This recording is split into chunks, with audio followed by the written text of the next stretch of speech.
السلام علیکم ورحمۃ اللہ وبرکاتہ۔ الحمد للہ نحمدہ ونصلی ونسلم علی رسولہ الکریم، اما بعد فاعوذ باللہ من الشیطان الرجیم، بسم اللہ الرحمن الرحیم۔ ود کثیر من اہل الکتاب لو یردونکم من بعد ایمانکم کفارا حسدا من عند انفسهم من بعد ما تبین لهم الحق فاعفوا واصفحوا حتى یأتی اللہ بامرہ ان اللہ علی کل شیء قدیر۔ صدق اللہ العظیم وصدق رسولہ النبی الحبیب الامین المتین الکریم، ونحن علی ذلک لمن الشاہدین والشاکرین، والحمد للہ رب العالمین۔ محبت کے ساتھ درود پاک پڑھیں۔ اللہم صلی علی سیدنا مولانا مأوانا ملجانا محمد وعلی آلہ واصحابہ وبارک وسلم، صلاۃ و سلاما علیک یا سیدی یا رسول اللہ صلی اللہ تعالی علیک وعلی آلک وسلم۔ ماہ سیام بڑی تیزی کے ساتھ اپنی منزل کی جانب رواں دوا ہے۔ اب چند ہی ایام رہ گئے ہیں۔ روزے کی صدہا حکمتوں میں ایک حکمت یہ بھی ہے کہ جب بندہ حصول رضائے الہی کی خاطر صحیح معنوں میں روزے رکھتا ہے تو روزے رکھنے کی بنیاد پر انسان کے اندر تقوی پیدا ہوتا ہے، خوف خدا پیدا ہوتا ہے، اور دیکھا جائے تو روزوں سے بہت ساری برائیاں انسان کے اندر سے ختم ہو جاتی ہیں۔ آج مختصر خطاب میں ہم ایک ایسی بیماری کا تذکرہ کریں گے جو آج ہمارے معاشرے میں بہت ہی عام و تام ہے۔ وہ بیماری ہے تعصب و حسد کی۔ اگر آپ اپنے معاشرے کا جائزہ لیں تو آپ کو بخوبی اندازہ ہوگا کہ آج ہمارے معاشرے میں جہاں بہت سی برائیاں جڑ پکڑ چکی ہیں، وہیں حسد بھی عام و تام ہو چکا ہے۔ دور حاضر میں شاید باید کوئی اس سے محفوظ و معمون نظر آئے گا، الا ماشاء اللہ۔ حسد کس قدر مہلک ہے اس کا اندازہ لگانا ہو تو شیطان اور قابل کے بھیانک انجام کو دیکھا جا سکتا ہے۔ حسد ہی کی بنیاد پر شیطان نے حضرت آدم علیہ السلام کے شکم پاک پر تھوکنے کی جسارت کی، اور اسی حسد نے اسے اس قدر متکبر بنا دیا کہ اس نے حکم خداوند قدوس کی بھی پرواہ نہ کی اور سجدے سے انکار کر بیٹھا۔ انجام کار قیامت تک اس کے گلے میں لعنت کا توق ڈال دیا گیا۔ اسی طرح قابیل جو حضرت آدم علیہ السلام کا بیٹا تھا، یہ نوع انسان میں پہلا قاتل ہے جس نے حسد کے سبب اپنے بھائی حضرت حابیل کو قتل کر کے عند اللہ خائب و خاسر ہو گیا۔ رسول کائنات صلی اللہ تعالی علیہ وآلہ وسلم کے یہ اعلان نبوت سے قبل مدینے کی آباد یہودیوں کے بڑے بڑے علماء مدینے کے مشرکوں کو نہ صرف ایک گھر گھر جا کر نبی آخر الزماں صلی اللہ علیہ وسلم کی آمد کی خوشخبری دیا کرتے تھے، بلکہ آیات توریت کی روشنی میں آپ کی صفات حمیدہ بھی بیان کرتے تھے۔ مزید برآں یہ لوگ مشرکین مدینہ کو یہ کہہ کر دھمکیاں بھی دیا کرتے تھے، خبردار ہو جاؤ، خبردار، ان قریب نبی آخر الزماں کا ظہور ہونے والا ہے، ان کے آتے ہی ہم تم مشرکوں سے قتال کریں گے اور بالآخر تمہیں مدینے سے باہر نکال دیں گے۔ لیکن جب انہیں معلوم ہوا کہ نبی آخر الزماں بنو اسماعیل سے ہیں تو پھر وہ حسد کی آگ میں ایسے جل بھن گئے کہ حق جانتے ہوئے بھی اسلام سے دور و نفور رہے اور نبی آخر الزماں اور ان کے متبعین پر ظلم و غدر کی کوئی کسر باقی نہیں رکھی۔ قرآن مقدس کی سورہ بقرہ کی 109ویں آیت میں یہودیوں کے بغض و حسد کو واشگاف کرتے ہوئے فرماتا ہے وَدَّ كَثِيرٌ مِّنْ أَهْلِ الْكِتَابِ لَوْ يَرُدُّونَكُمْ مِن بَعْدِ إِيمَانِكُمْ كُفَّارًا حَسَدًا مِّنْ عِندِ أَنفُسِهِمْ مِن بَعْدِ مَا تَبَيَّنَ لَهُمُ الْحَقُّ فَاعْفُوا وَاصْفَحُوا حَتَّى يَأْتِيَ اللَّهُ بِأَمْرِهِ إِنَّ اللَّهَ عَلَى كُلِّ شَيْءٍ قَدِيرٌ۔ اس کا ترجمہ یہ ہے کہ بہت سے کتابیوں نے چاہا کہ کاش تمہیں ایمان کے بعد کفر کی طرف پھیر دیں اپنے دلوں کی جلن سے، بعد اس کے کہ حق ان پر خوب ظاہر ہو چکا ہے۔ واضح رہے کہ یہودیوں کی خواہش تھی کہ نبی آخر الزماں بنو اسحاق سے ہوں نہ کہ بنو اسماعیل سے۔ حضرات، اگر حسد کے اسباب پر غور و خوض کیا جائے، آج میں چاہتا ہوں کہ حسد کے اسباب بھی آپ کے سامنے بیان کروں اور اس کا علاج بھی پیش کروں۔ پہلے آئیے حسد کے اسباب پر ہم غور و خوض کرتے ہیں۔ اگر آپ حسد کے اسباب پر غور و خوض کریں گے تو بنیادی طور پر اس کے 7 اسباب سمجھ میں آتے ہیں۔ پہلا سبب بغض و عداوت ہے، یعنی حاسد کے بغض و عداوت میں اس قدر اضافہ ہو جاتا ہے کہ پھر بغض رکھنے والا اپنے حریف سے انتقام لینے کے لیے درپے آزار ہو جاتا ہے، پھر ناکام ہونے کی صورت میں اس بات کا متمنی رہتا ہے کہ حریف پر مصیبت کا پہاڑ ٹوٹے اور میں خوشیاں مناؤں۔ دوسرا سبب تکبر ہے۔ تکبر کی بنیاد پر حاسد اپنے گریبان میں جھانکے بغیر اپنی برتری کی خواہش میں اس قدر آگے بڑھ جاتا ہے کہ پھر اسے اپنی کوئی برائی نظر نہیں آتی اور وہ ہم چنی دیگر نیز کے زعم کے حصار میں آ جاتا ہے۔ تیسرا سبب سرداری کی آرزو، یعنی حاسد اس آرزو کے پیش نظر چاہتا ہے کہ سارے کے سارے میرے محکوم اور محتاج بن جائیں اور سب پر میری سربراہی کا سکہ چلے۔ چوتھا سبب بڑائی ہے۔ حاسد اپنی بڑائی کی چاہت میں دوسروں کو نعمت کا نااہل سمجھتے ہوئے اس بات کی ٹوہ میں لگا رہتا ہے کہ نعمت سے دوسرا یکسر محروم ہو جائے۔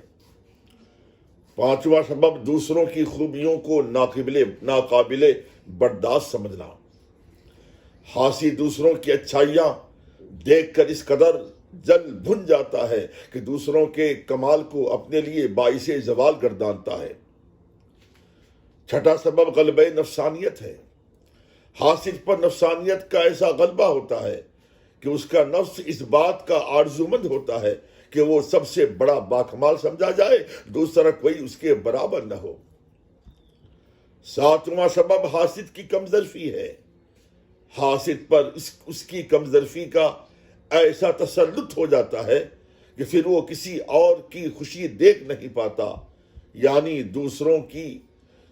دوسروں کو خوش و خرم دیکھ کر اس کا کلیجہ پاش ہو جاتا ہے اور وہ چاہتا ہے کہ دوسرے پر بجائے خوشی کے غم کا پہاڑ ٹوٹ پڑے۔ حضرات، اس سے پہلے کہ ہم حسد کا علاج بتائیں، آئیے بغض و حسد سے متعلق چند احادیث سماعت فرمائیں جو انتہائی درس خیز، عبرتناک اور سبق آموز ہیں۔ ابو داؤد شریف کے اندر ہے، عن ابی ہریرہ قال عن ابی ہریرہ عن النبی صلی اللہ تعالی علیہ وآلہ وسلم قال ایاکم والحسد فَإِنَّ الْحَسَدَ يَأْكُلُ الْحَسَنَاتِ كَمَا تَأْكُلُ النَّارُ الْحَطَبَ، یعنی رسول اللہ صلی اللہ تعالی علیہ وآلہ وسلم کا ارشاد گرامی ہے کہ حسد سے اپنے آپ کو بچاؤ، ایاکم والحسد، اس لیے کہ حسد یأکل الحسنات، نیکیوں کو اس طرح کھا جاتا ہے جس طرح آگ لکڑی کو۔ اسی طرح ترمذی شریف کے اندر یہ حدیث پاک موجود ہے، قال رسول اللہ صلی اللہ تعالی علیہ وآلہ وسلم دب الیکم داء الامم قبلکم الحسد والبغضاء هي الحالقة لا اقول تہلک الرأس لیکن تہلک الدین، یعنی اگلی امتوں کی بیماری رسول اللہ صلی اللہ تعالی علیہ وآلہ وسلم ارشاد فرماتے ہیں کہ اگلی امتوں کی بیماری تمہاری طرف بھی آ گئی ہے، وہ بیماری حسد و بغض ہے جو حالقہ یعنی مونڈنے والی ہے۔ پھر میرے آقا صلی اللہ علیہ وسلم وضاحت فرماتے ہیں، میرا یہ مطلب نہیں کہ وہ بال مونڈتی ہے بلکہ وہ دین کو مونڈتی ہے۔ اللہ صمد۔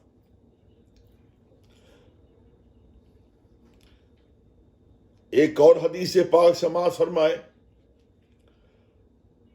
قال رسول اللہ صلی اللہ تعالی علیہ وآلہ وسلم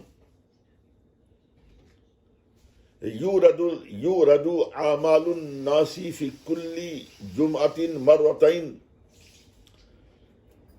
یوم الاثنین و یوم الخمیس فیغفر لکل عبد مومن۔ رسول اللہ صلی اللہ تعالی علیہ وآلہ وسلم نے ارشاد فرمایا کہ بندوں کے اعمال ہر ہفتہ 2 مرتبہ پیش کیے جاتے ہیں، دوشنبہ یوم الاثنین، یوم الخمیس، دوشنبہ اور جمعرات کو۔ فیغفر لکل عبد مومن، پس ہر بندے کی مغفرت ہو جاتی ہے سوائے اس بندے کے جو اپنے مسلمان بھائی سے بغض و عناد رکھتا ہے، اور ایسے انسان کے متعلق حکم دیا جاتا ہے کہ ان دونوں کو چھوڑے رہو، یعنی فرشتے ان کے گناہوں کو نہ مٹائیں یہاں تک کہ وہ آپس کی عداوت سے باز آ جائیں۔ جو حدیثیں میں نے آپ کے سامنے پیش کی، ان حدیثوں سے ہمیں سبق حاصل کرنا چاہیے کہ حسد کس قدر مذموم ہے، اور یہ بھی اچھی طرح ذہن نشی کر لینا چاہیے کہ نہ صرف یہ کہ حسد حاسد کے ذہنی توازن کو بگاڑتا ہے بلکہ یہ دین تک کی ہلاکت کا باعث بن جاتا ہے۔ یہی حسد ہے جو حاسد کے دل میں محسود کی طرف سے عداوت کو جنم دیتا ہے، پھر آگے چل کر عداوت بڑھتے بڑھتے ترک تعلق ہی نہیں بلکہ انقطاع سلام و کلام تک پہنچا دیتی ہے۔ حالانکہ سرور کائنات صلی اللہ تعالی علیہ وآلہ وسلم نے سخت تنبیہ فرمائی ہے کہ 2 مسلمان عداوت کی بنیاد پر ایک دوسرے سے منقطع تعلق قطعی نہ ہو، جیسا کہ ابو داؤد شریف کے اندر مندرج ہے، قال رسول اللہ صلی اللہ تعالی علیہ وآلہ وسلم لا يحل لمؤمن ان يهجر مؤمنا فوق 3 فإن مرت 3 فليلقه فليسلم علیہ۔ آپ صریح اردو میں اس کا ترجمہ سماعت فرمائیں۔ رسول کائنات صلی اللہ تعالی علیہ وآلہ وسلم نے ارشاد فرمایا کہ کسی مسلمان کو جائز نہیں کہ وہ 3 دن سے زیادہ کسی مسلمان کو عداوتاً چھوڑ رکھے۔ اگر 3 دن گزر جائیں تو اس کو چاہیے کہ اپنے بھائی سے مل کر سلام کرے، اور اگر وہ سلام کا جواب دے دے تو مصالحت کے ثواب میں دونوں شریک ہیں، اور اگر سلام کا جواب نہ دے تو نہ دینے والا گنہگار ہوا، اور سلام کرنے والا ترک تعلقات کے گناہ سے بری ہو گیا۔ جیسا کہ ہم تھوڑی دیر پہلے اسباب حسد کے ضمن میں بتا چکے ہیں کہ حسد کے اسباب میں سے اہم سبب تکبر ہے۔ تکبر کس قدر ہلاکت خیز ہے یہ چندہ بتانے کی ضرورت نہیں۔ آئیے اس ضمن میں ایک انتہائی سبق آموز حدیث پاک سماعت فرمائیں۔ حضرت فاروق اعظم رضی اللہ تعالی عنہ نے ایک بار منبر پر کھڑے ہو کر فرمایا کہ سمعت رسول اللہ صلی اللہ تعالی علیہ وآلہ وسلم یقول من تواضع للہ رفعہ اللہ فهو فی نفسہ صغیر وفی اعین الناس عظیم۔ سرکار فاروق اعظم نے منبر پہ کھڑے ہو کر فرمایا کہ لوگوں، میں نے رسول اللہ صلی اللہ تعالی علیہ وآلہ وسلم سے یہ فرماتے ہوئے سنا ہے کہ جو خدا کی رضا حاصل کرنے کے تواضع یعنی عاجزی اختیار کرتا ہے تو رب قدیر اپنی رحمت کاملہ سے اسے بلند فرماتا ہے، یہاں تک کہ وہ اپنے آپ کو چھوٹا تصور کرتا ہے مگر فی اعین الناس کبیر عظیم، مگر وہ لوگوں کی نظر میں بڑا سمجھا جاتا ہے۔ اس کے برخلاف جو تکبر کرتا ہے اللہ تبارک و تعالیٰ اسے پست کر دیتا ہے، یہاں تک کہ وہ لوگوں کی نظروں میں ذلیل و خوار رہتا ہے اور اپنے آپ کو بڑا خیال کرتا ہے، حالانکہ انجام کار ایک دن وہ لوگوں کی نگاہ میں کتے اور سور سے بھی بدتر ہو جاتا ہے۔ الحفیظ والامان اللہ الصمد، حدیث کے الفاظ ہیں لہوا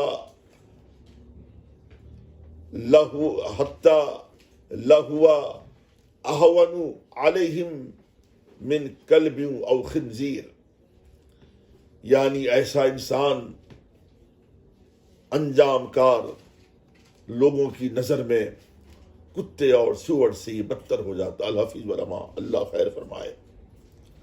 اللہ ایسے مہلک امراض سے مسلمانوں کو محفوظ و مامون رکھے۔ میں ایک بات اور آپ سے عرض کروں، حاسد اکثر یہ بھول جاتا ہے کہ منعم حقیقی یعنی نعمت دینے والا منعم حقیقی خداوند قدوس کی ذات اقدس ہے۔ وہ جسے چاہتا ہے جس طرح چاہتا ہے نوازا کرتا ہے۔ رب کائنات نے ہمیں جو عطا کیا اس پر ہمیں اکتفا کرنے کے ساتھ ساتھ اس کا مشکور و ممنون ہونا چاہیے، نہ کہ ہم حرص و حوث کے شکار بن جائیں۔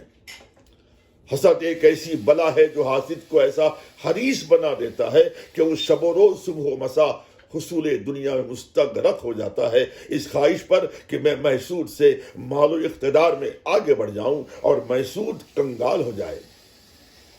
حاسد کو یہ بھی اچھی طرح یاد رکھنا چاہیے کہ حریص کو کبھی بھی سیری و تشفی حاصل نہیں ہوتی، جیسا کہ صحیح شریفین میں حضرت ابن عباس رضی اللہ تعالی عنہما سے مروی حدیث ہے کہ رسول دو عالم صلی اللہ تعالی علیہ وآلہ وسلم نے ارشاد فرمایا کہ اگر دنیا دار آدمی کے پاس مال سے بھرے ہوئے 2 جنگل ہوں، جب بھی وہ تیسرے جنگل کی آرزو کرے گا، اور ایسے حریص آدمی کا پیٹ قبر کی مٹی کے سوا اور کوئی چیز نہیں بھر سکتی۔ اسی طرح ترمذی شریف کے اندر یہ حدیث پاک جلوہ تراز ہے کہ حضور پرنور صلی اللہ تعالی علیہ وآلہ وسلم نے ارشاد فرمایا،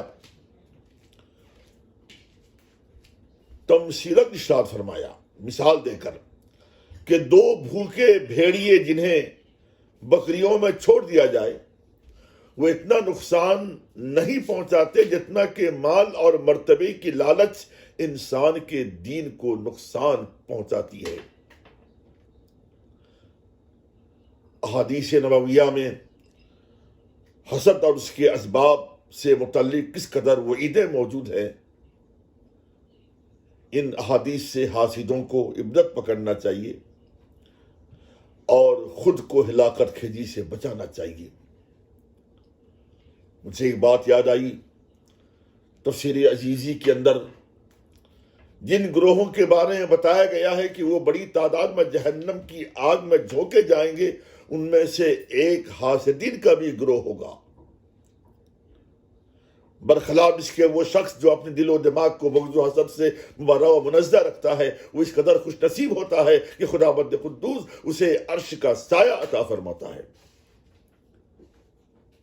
حضرت موسیٰ علیہ السلام نے ایک شخص کو عرش کے سائے میں دیکھ کر رب قدیر کی بارگاہ میں عرض کی، مولا، اس شخص کو یہ بلند مقام کس عمل کی بنیاد پر حاصل ہوا؟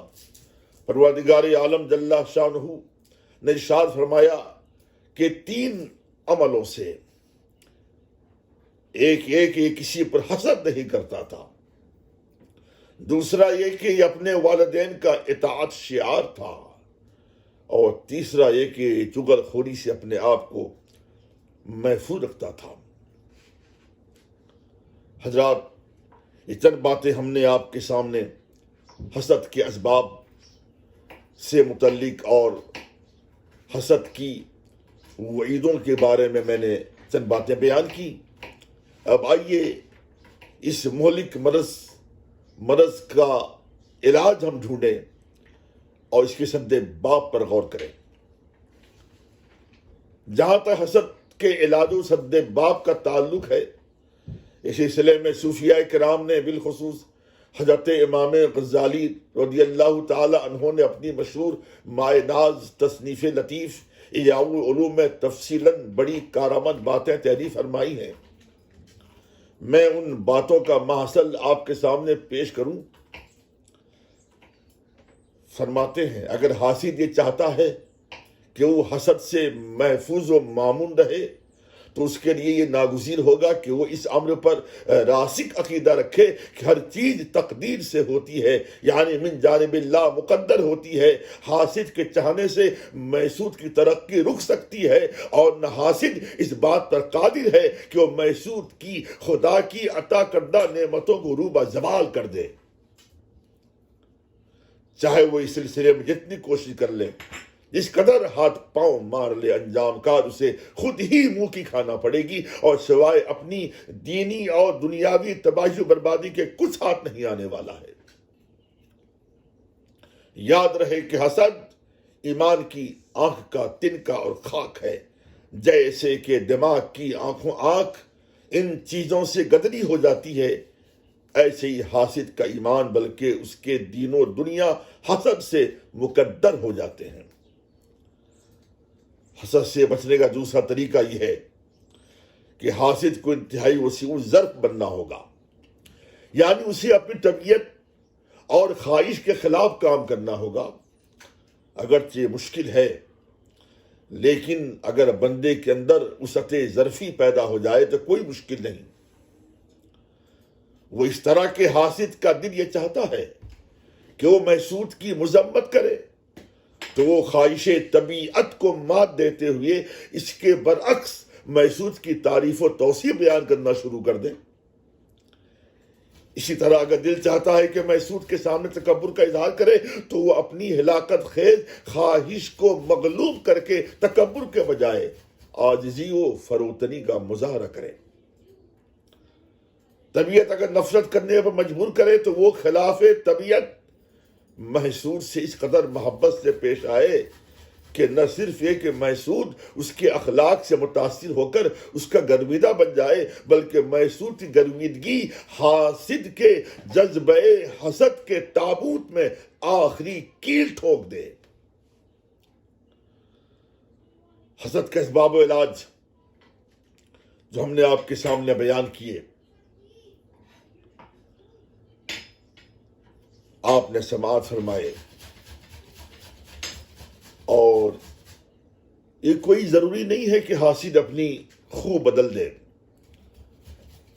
انسان کی فطرت بآسانی نہیں بدلتی، سرشت نہیں بدلتی، خون نہیں بدلتی.